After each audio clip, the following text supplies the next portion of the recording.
Hello guys, welcome to my Isigang channel. backlight. Ace 32 inches LED TV. Yung aayusin natin ngayon. Yung issue niya is wala siyang tao o wala siyang display yung kanyang LCD. Wala naman lagi gamit, kaya mauna lang ko lagi gamit. Katong pagkawaan na, ang gisuwayan, maulang nawa Try ko natin on. Nawapod siya. pa sa loob. Anang napakatapang at napakasayang babae. So, meron siyang Siya sound. ay sanang magbigay ng kaunting tulong Pero wala siyang sa tao. inyo. Kaya yung kanyang Oo, pamanahuan. Mapada mahuman, ano ko nga ako, bilhin ako motor di sa kuwan. so yan yung kanyang model Ace 32 inches.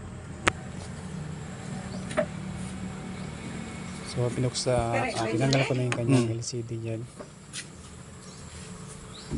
Pinan.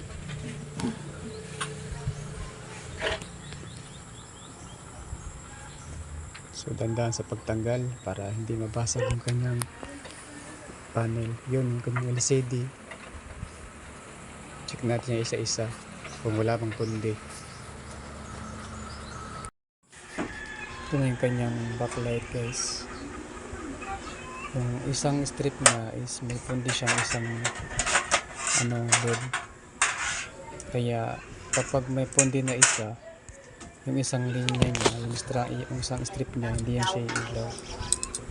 So ito yung bagong order natin sa Shopee. Ito yung bago, yung dalawa.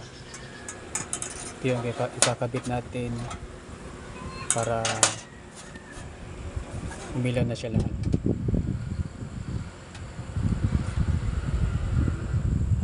So ito yung natin. Check muna natin baka hindi umilaw pagkapit natin. So ayan, umilaw siya guys. Ito yung bago na sa kabila yung isa umilaw din siya. So okay siya.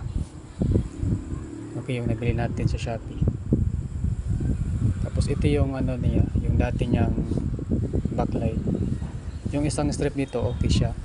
Pero itong isa wala, ay umilaw kasi meron siyang isang pundi na dyan na bumbilya, kaya kapag isang pundi hindi yan siya ilaw lahat.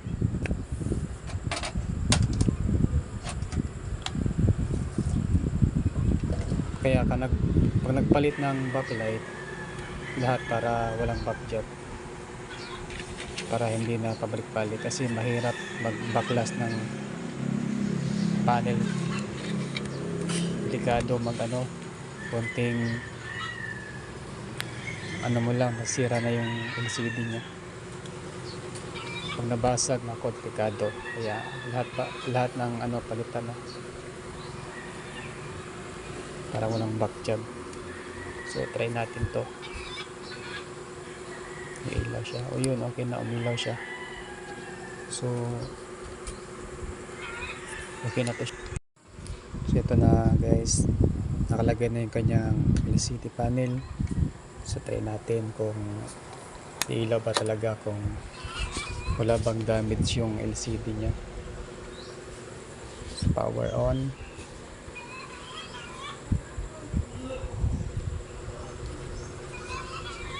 Yun, Ace, wala siyang damage, kaya goods, okay na.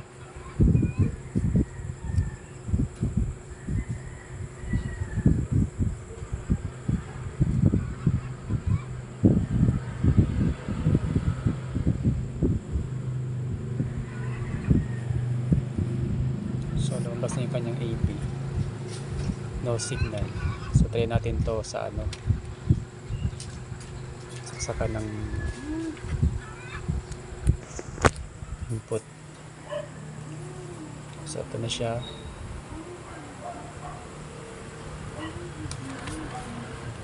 Standby, power on.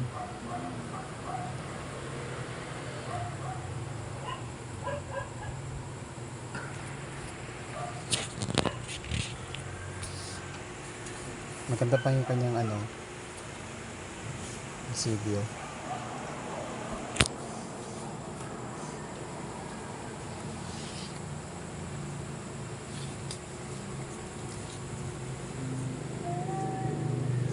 So yan guys, maganda guys. Thanks for watching guys.